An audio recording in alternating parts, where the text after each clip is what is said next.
बुर्ज दलो एक्वेरियस 2024। अस्सलाम वालेकुम नाजरीन, आमिर मियाँ और एस्ट्रो। और वीडियो शुरू करने से पहले आपसे रिक्वेस्ट है कि आप चैनल को सब्सक्राइब कर लीजिएगा, वीडियो को ज़रूर लाइक कीजिएगा क्या ताकि हमारी मेहनत का रिवार्ड हमें मिल सके। और अगर अपनी ज़ात के लिए आपको कोई बात पूछना हो, मशवरा करना हो तो यकीनन हम आपकी खिदमत के लिए हाजिर हैं। तो बात करते हैं सबसे पहले आपकी सेहत की। तो इस साल में आपकी सेहत जो है वो ज़्यादातर अफराद की जो है वो उनकी बेहतरी जो है ना उनमें नुमायाँ बेहतरी नज़र आएगी। फिर भी आपको इस हवाले से मोहतात रहना होगा। खुसूसन 26 मई तक जो है ना आपको एहतियाती तदबीर इख्तियार करना होगी। दलों की इब्तदाई तारीखों यानी 20 और 21 जनवरी को पैदा होने वालों को अपने दिल की सेहत का ख़ास तौर पर ख्याल रखना होगा। 26 मई को मुश्तरी बुर्ज जौज़ा में दाखिल हो जाएगा, जिससे आपकी सेहत पर अच्छे असरात मुरतब होंगे। साल जूँ गुजरेगा आपकी सेहत में इंशाल्लाह बेहतरी आती चली जाएगी। अपनी सेहत को मज़ीद बेहतर बनाने के लिए आप मुंदरजा ज़ैल जो है अपने जिस्मानी अज़ा जो हैं उनका ख़ास ख्याल रख सकते हैं। यानी आपका मैदा है, आपका सीना है। चूँकि जब से यूरेनस आपके चौथे घर में दाखिल हुआ है, आपके हाजमे का निज़ाम यानी आपका मैदा थोड़ा सा गड़बड़ हुआ है। खाना खाने का दुरुस्त अंदाज जो है या दुरुस्त तरीका, दुरुस्त टाइम या खुराक में जो तब्दीली, उसमें वैरायटी शामिल करके आप इस मसले पर जो है ना वो बआसानी काबू पा सकते हैं। इसके बाद आ गया आपका दिल। तो 26 मई तक आपको ख़ास कर जो है ना वो 20 और 21 जनवरी को पैदा होने वाले जो दलो अफराद हैं उनको इसका ख़ास तौर पर ख्याल रखना होगा। और इसके अलावा आप सीने का मसाज करके भी अपने दिल को तक़वियत दे सकते हैं, मजबूत बना सकते हैं। नए चाँद और मुकम्मल चाँद की तारीखें सेहत के हवाले से आपके लिए अच्छी साबित होंगी। चाँद के बढ़ने के अय्याम में भी अमूमी तौर पर आपकी सेहत बेहतर रहेगी। इस साल 25 मई और 18 सितंबर को चाँद ग्रहण लगेंगे। इनसे सेहत के हवाले से ख़दशात पैदा हो सकते हैं, कुछ थोड़ी गड़बड़ हो सकती है। और सेहत और ख़ुराक के मामूलात जो हैं उनमें अगर आप अहम तब्दीलियाँ ला सकें तो यकीनन जो भी ख़दशात होंगे उन पर काबू भी पा सकेंगे। और इस हवाले से आपको ज़्यादा थोड़ा सा फ़िक्र लाहक हो जाती है तो अपने डॉक्टर से ज़रूर मशवरा कीजिएगा, लेकिन एक डॉक्टर से नहीं, 2 से 3 डॉक्टर जो है ना उनकी मुख्तलिफ़ डॉक्टर्स की ओपिनियन लीजिएगा। फिर आप फैसला कीजिएगा कि आपके लिए क्या बेहतर है। सेहत के बाद बात आएगी आपके करियर की। तो ज़ुहल आपके दौलत के घर में बैठा हुआ है, इसलिए माली अमूर ज़रा पेचीदा नज़र आते हैं। ज़्यादा चैलेंज जो है ना वो सामने आ रहे हैं। इस नज़र के कई मुख्तलिफ़ असरात और भी होते हैं। मिसाल के तौर पर माली अमूर को असर व तरतीब देने की ज़रूरत भी पेश आ सकती है। अपनी सरमायाकारी, ख़र्च करने के आदात और दीगर माली हिकमत अमलियों पर भी आपको एक बार निगाह डालना ज़रूरी हो जाएगा। आमतौर पर जब भी ज़ुहल जो है दौलत के घर में होता है तो माली अमूर के बेहतर इंतज़ाम की ज़रूरत को बढ़ाता है, उजागर करता है। कुछ ऐसे प्रॉब्लम्स आते हैं कि आप उसकी अहमियत को महसूस करते हैं कि हमें क्या क्या अपने माली हालात में तब्दीली लाना है। तो माली अमूर को अच्छे तरीके से चलाना जितना भी इतना ही ज़रूरी होता है यकीनी तौर पर जितना कि पैसे कमाना। आमदनी जैसे जैसे आप बढ़ती हर बंदे की ख्वाहिश होती है, लेकिन अगर आप अपने फाइनेंशियल मैटर्स को अच्छे तरीके से मैनेज कर लेंगे तो वो उससे ज़्यादा आपके लिए फ़ायदेमंद साबित होगा जितनी मेहनत आपको पैसा कमाने के लिए करना पड़ती है।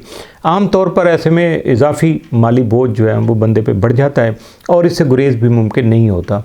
ऐसे इजाफी जो एक्स्ट्रा जो एक्सपेंस होते हैं उनको मुकम्मल करने के लिए आपको पैसे की जो किल्लत का एहसास होता है, जबकि हकीकत में ऐसी कोई बात नहीं होती है। बिला वजह से घबरा जाते हैं, बस ये सिर्फ एहसास की हद तक ही होता है। अगर आप माली उमूर को नए सिरे से तरतीब दें तो यकीनन इस एहसास से जो आपकी फीलिंग्स हैं उनसे भी छुटकारा पाया जा सकता है और इजाफी अखराजात के लिए दरकार जो वसाइल हैं, जो आपको रिसोर्सेज चाहिए होंगे, उनका भी बंदोबस्त आप बआसानी कर सकेंगे। माली अमूर का आपका जो स्टार है नेपच्यून, वो भी कई साल से आपके दौलत के घर में मौजूद है। अगरचे ये एक अच्छी नज़र है, लेकिन उसकी वजह से अक्सर माली मामलात में आप जो हैं वो गैर हकीकी रवैये का शिकार हो जाते हैं। ज़ुहल इस सूरत हाल को पैदा होने से रोकता है, आपको रियलिस्टिक अप्रोच अपनाने की तरफ लेके जाता है, जबकि नेपच्यून की वजह से आइडियलिज़म जो है ना वो ज़्यादा आप पे, फैंटेसी ज़्यादा जहन पे हावी होती है।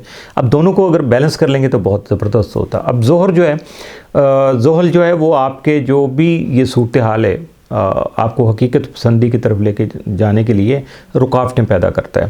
तो और उसकी वजह ये होती है कि आप हकीकत पसंदी को इख्तियार करके ज़मीन पे मजबूती से अपने पाँव जो है ना, ग्राउंड रियलिटी को मद्देनज़र रखें और अपने पाँव जो है ना वो ज़मीन पे अच्छे तरीके से जमाए रखें। ज़्यादा अमलियत पसंद यानी प्रैक्टिकल आप ज़्यादा हो जाएंगे तो ये ज़ोहल की तरफ से आपके लिए कोई सज़ा नहीं होती, बल्कि आपको देर पा जो आपकी इमारत है या आपकी वेल्थ है उसको सेव करने के लिए, ये सारी आपकी ट्रेनिंग करने के लिए जो है ना ये ज़ोहल ऐसे काम करता है।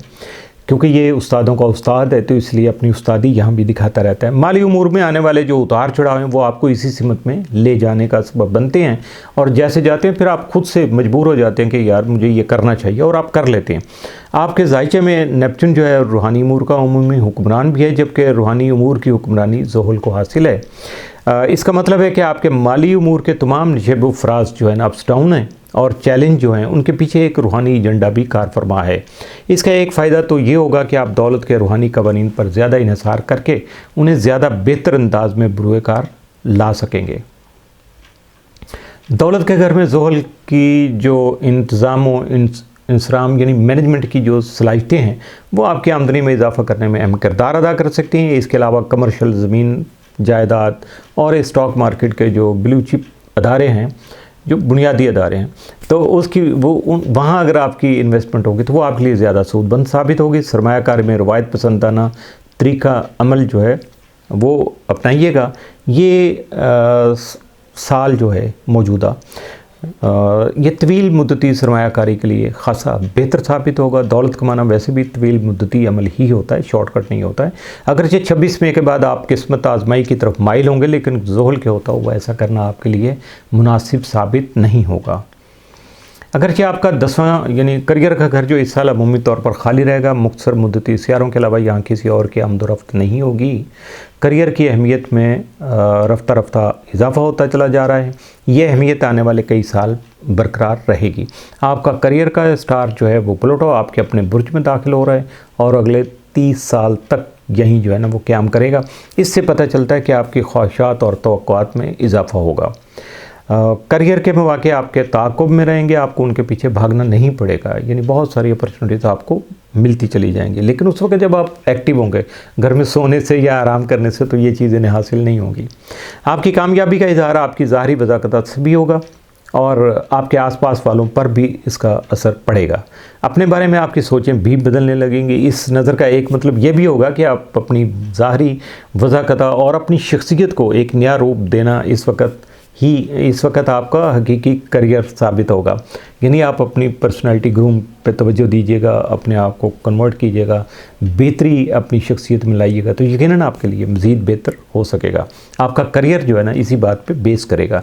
ये बात सुनने में बड़ी खुदगर्ज़ाना लगती है, लेकिन हकीकत यही है कि ये अपनी ज़ात पे तवज्जो दे। ये बड़ा सेल्फिश सा रवैया होता है, लेकिन मजबूरी है, आपको इस तरफ तवज्जो देना होगी और यही जो है ना असल हकीकत है। आपके करियर की बुनियाद यही है। अपनी ज़ात को संवारने और अपने बारे में अच्छी सोच रखने की ज़रूरत लाजमी तौर पर जो है ना वो जन्म लेगी, बल्कि उस पर आपको अमल भी करना पड़ेगा। जब तक अपने बारे में आप अच्छी सोच नहीं रखेंगे, यकीनन दूसरों के बारे में आप कैसे अच्छा सोच सकेंगे, इस बात पे ज़रूर गौर कीजिएगा। जी, बात आ गई अब तालीम की, एजुकेशन। जो एक्वेरियस जो तुलबा हैं, स्टूडेंट्स हैं, उनको इस साल में कुछ चैलेंज जो है ना उनका सामना करना पड़ेगा, लेकिन जब वो अपनी अमली ज़िंदगी का आगाज़ करेंगे तो हालात यकीनी तौर पर बेहतर हो जाएंगे। इनके रवाबित अपने असातिज़ा से मुकम्मल तौर पर बहाल नहीं रह सकेंगे, उनमें कुछ ना कुछ रुकावट आएगी, तो इसकी वजह से उनकी जो गाइडलाइन है उनको फॉलो करना इनके लिए थोड़ा मुश्किल हो जाएगा। लेकिन फरवरी और मार्च में राब्ते जो है ना वो बहाल हो जाएंगे, प्रॉपर इनके ताल्लुकात डेवलप होंगे, मज़ीद बेहतर हो जाएंगे। उसकी वजह से तालीमी बेहतरी जो है ना उसमें इनको हौसला अफजाई होगी इनकी, और इनको कामयाबी भी मिल सकेगी। मज़ीद ये कि अपना वक्त जो है अपने सीनियर तालीमी जो असातिज़ा हैं उनकी रहनुमाई में गुजार पाएंगे। मुकाबला के इम्तहानात यानी कॉम्पिटेंसी एग्ज़ाम जो हैं उनकी मनसूबाबंदी करने वाले अफराद को कामयाबी हासिल करने के मौके मिल सकेंगे और इनकी मेहनत और मुसलसल कोशिशों की बेपनाह तारीफ़ और पजीराई भी की जाएगी, यानी इनकी अप्रिसिएशन भी होगी और उनको वेलकम भी कहा जाएगा। ज़ोहल के असरात से फ़ायदा उठाकर अपने तमाम जो है ना तालीमी मनसूबों से बेहतर नताइज हासिल कर सकेंगे। जो स्टूडेंट हैं उनके लिए अप्रैल, अगस्त और नवंबर में कुछ मसाइल का सामना जो है उनको दरपेश हो सकता है, लेकिन वो अपनी पढ़ाई इर्द गिर्द की तब्दीलियों पर मुकम्मल तवज्जो मरकूज़ करके अपने मसाइल को बआसानी हल कर सकेंगे। अगर वो अपने सराउंडिंग में देखेंगे, वेयर अबाउट देखेंगे कि कहाँ कहाँ कमी है, कहाँ कहाँ बेहतरी की गुंजाइश मौजूद है, तो यकीनन फिर उनके मसाइल ख़त्म हो जाएंगे। इन्हें चाहिए कि हर हाल में अपने असातिज़ा और तालीमी जो माहिरीन एजुकेशनल एक्सपर्ट हैं उनके साथ अपने जो है ताल्लुकात यकीनी तौर पर बहाल रखें, उसमें कोई कमी ना आने दें। बात आ गई अब जी आपके ट्रैवलिंग की, और जो एक्वेरियस हैं उनके ट्रैवलिंग के बारे में। मौजूदा साल की जो पहली सहमाही है, यानी 3 महीने पहले जो हैं, उस दौरान आप मुमकिन तौर पर अपने पसंदीदा मुल्क के बारे में मज़ीद छानबीन कर सकेंगे। यानी जहां आपका इंटरेस्ट होगा, जाना चाह रहे होंगे, उसकी एजुकेशन, वहां उनके माहौल के बारे में, उसकी इंफॉर्मेशन के बारे में अब ज़्यादा से ज़्यादा मालूमात इकट्ठी कर लेंगे। इसके अलावा अपने घर के करीब कुछ नई जगह भी आप दरियाफ्त कर सकेंगे। यानी लोकली अपने मुल्क के अंदर, अपने शहर से के करीब जो है ना, बहुत सारी नई चीज़ें आपके सामने आ सकती हैं जिनके बारे में शायद आपने कभी सोचा भी नहीं होगा कि अच्छा जितनी खूबसूरत एरियाज़ हमारे एरिया में, हमारे सराउंडिंग में भी मौजूद हैं। दूसरी सहमाही में, यानी जो दूसरे 3 महीने में, उसमें यानी हकीकी तौर पर जो है ना वो आपका एडवेंचर हो सकता है। यानी कोई आप लंबा सफ़र इख्तियार कर सकते हैं। ज़ुहल और मुश्तरी के असरात की वजह से आपको दूर दराज के सफ़र से बड़े फ़वाइद हासिल हो सकेंगे। छोटे छोटे सफ़र जो है ना वो इतने ज़्यादा बेनिफिशियल नहीं होंगे जितना कि आप लंबा सफ़र करेंगे। ये सफ़र जो है ये आपकी तालीमी, तिजारती या कारोबारी मफादात के लिए जो है ना वो हो सकता है। इसलिए ऐसे सफ़र इख्तियार करते वक्त अखराजात की परवाह नहीं करना चाहिए आपको, बल्कि तैयारी पे मुकम्मल तवज्जो देना चाहिए।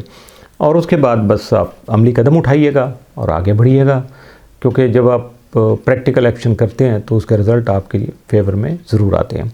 यकीनी तौर पर ऐसे सफ़र जो है नए मौक़े और तजर्बात के अलावा माली फ़वाइद के हसूल में भी बहुत मुआविन साबित होंगे। यहाँ से आपको ज़्यादा फ़वाइद हासिल हो सकेंगे। बात आ गई जी अब उसके बाद जज्बात की, मोहब्बत की, एहसासात की। तो जब इनका ज़िक्र करेंगे तो इस वक्त देखते हैं हम कि आपका जो मोहब्बत का घर है इस साल जो है वो कुव्वत में नहीं होगा। अमूमी तौर पर मुख्तसर सियारे जो है ना वो आते जाते रहेंगे थोड़े थोड़े टाइम के लिए, तो इसलिए हालात में आपके स्टेटस को की जो कैफियत है वो बरकरार रहेगी। यानी कोई बड़ी तब्दीली नहीं होगी। जो रुझानात आपने पिछले साल देखे थे वही इस साल भी जारी रहेंगे। जो शादीशुदा हैं उनका अज़दवाजी ताल्लुक़ मुस्तहकम रहेगा। जिनकी शादी नहीं हुई वो फ़िलहाल शादी के बारे में सोचेंगे भी नहीं, लेकिन आप अपने रोमानवी और समाजी उमूर से मजमूई तौर पर मुतमिन रहेंगे। ताहम इस साल लगने वाले जो 2 सूरज ग्रहण हैं वो आपकी रोमानवी और समाजी ज़िंदगी को मुतासर कर सकते हैं। पहला मुकम्मल सूरज ग्रहण जो है वो 8 अप्रैल को होगा, जो कि ज़्यादा ताकतवर है। दूसरा ग्रहण 2 अक्टूबर को होगा। इनसे आपके रोमानवी ताल्लुक़ की जो है आजमाइश हो सकेगी। पुरानी तलखियाँ ऐसे में सामने आ सकती हैं और उनका मुदावा भी करना पड़ेगा। यानी पहले से अगर कोई आपकी लड़ाई झगड़ा तलखी, कोई मार कुटाई हो चुकी है तो वो शायद असर नौ वो चीज़ें आपके सामने खुल के सामने आ जाएं, या वो सिलसिले दोबारा से शुरू हो जाएं। तो उनको फिर उस वक्त मैनेज करना, उनसे जान छुड़ाना और उन मसाइल को, या जो भी अगर उस वक्त कोई नाराज़गियाँ हैं, कोई तलखियाँ हैं, उनको दफन करना, उनसे जान छुड़ाना, आपको उस वक्त बहुत सारे जो है ना वो तरीक़ाकार इख्तियार करना पड़ेंगे। और फिर आप चूँकि स्किलफुल हैं इन चीज़ों से आप जान छुड़ा लेंगे। मज़बूत बुनियादों पर जो ताल्लुकात हैं ऑलरेडी उस्तवार हैं वो ऐसे झटकों को सह जाते हैं, उनको ऐसी कोई प्रॉब्लम नहीं होती है। लेकिन जो कमज़ोर ताल्लुकात होते हैं ना, उनकी कोई ज़मानत नहीं होती कि वो कब टूट जाएं, कब बन जाएं, क्या हो, उसके बारे में कोई यकीनी तौर पर कहना बहुत मुश्किल हो जाता है। सूरज चूँकि आपके रोमानवी उमूर का सियारा है, लिहाजा आपको हर साल ऐसे हालात से कम अज़ कम 2 मरतबा ज़रूर गुजरना पड़ता है। लेकिन चूँकि आप माशाल्लाह काफ़ी मैच्योर हो गए हुए हैं, तो आप ऐसे हालात से नबरदाज़मा होना और ऐसे हालात को फेस करना जो है ना वो अच्छी तरह से जानते हैं और यकीनन उसमें कामयाब भी हो जाते हैं। गैर शादीशुदा दलो अफराद जो हैं वो यकीनन इस साल शादी की तरफ माइल तो नहीं होंगे, लेकिन 26 मई के बाद रोमानवी मौक़े की जो है ना उनके लिए अफरात होगी। नई दोस्तियाँ उस्तवार हो सकेंगी, नए ताल्लुकात बन सकेंगे, नए और अच्छे लोग जो हैं वो आपकी ज़िंदगी में दाखिल हो सकेंगे। बुज़ुर्गों में से भी किसी का मोहब्बत से यानी नई मोहब्बत से टकराव हो सकता है, ताहम उसमें अदम इस्तेहकाम की कैफियत नज़र आती है। वो मुश्किल नहीं होगा, वक्ती तौर पे होगा, बस ठीक है। वो easy come to easy go वाली बात है। जैसे अचानक वो मोहब्बत शुरू होगी, ऐसे अचानक वो ख़त्म भी हो जाएगी। इनकी समाजी ज़िंदगी में भी खुशगवार हलचल देखने को आपको मिलेगी। बच्चों को भी मोहब्बत मिल सकती है। अगर उम्र मुनासिब हुई तो वो शादी की तरफ जा सकते हैं या माइल हो सकते हैं, अपने ख़यालात का, जज्बात का भरपूर इजहार कर सकते हैं। अगर आप बड़े हैं, मेच्योर हैं, सीनियर हैं, सीनियर सिटीज़न है, तो पोते पोतियों की बात अगर आपके सामने आएगी तो वो शायद गुज़श्ता साल से ही किसी संजीदा ताल्लुक़ में बंध चुके होंगे और उनकी समाजी ज़िंदगी भी आपको खुशगवार नज़र आ रही होगी। सूरज एक तेज़ रफ्तार चुके सियारा है, इसलिए आपके रोमानवी और समाजी अमूर में कई मुख्तसर मुद्दती रुझानात जो हैं वो नमदार होते रहते हैं, जिनका इन्हिसार उस वक्त सूरज की जो दीगर प्लैनेट हैं उनके साथ बनने वाली पोजीशन या उसको मिलने वाले नज़रात के मुताबिक होती है। इसके साथ ही दलो अफराद का यानी एक्वेरियस का 2024 मुकम्मल हुआ। तो आमिर मियाँ और एस्ट्रो को इजाज़त दीजिएगा। अल्लाह हाफ़िज़।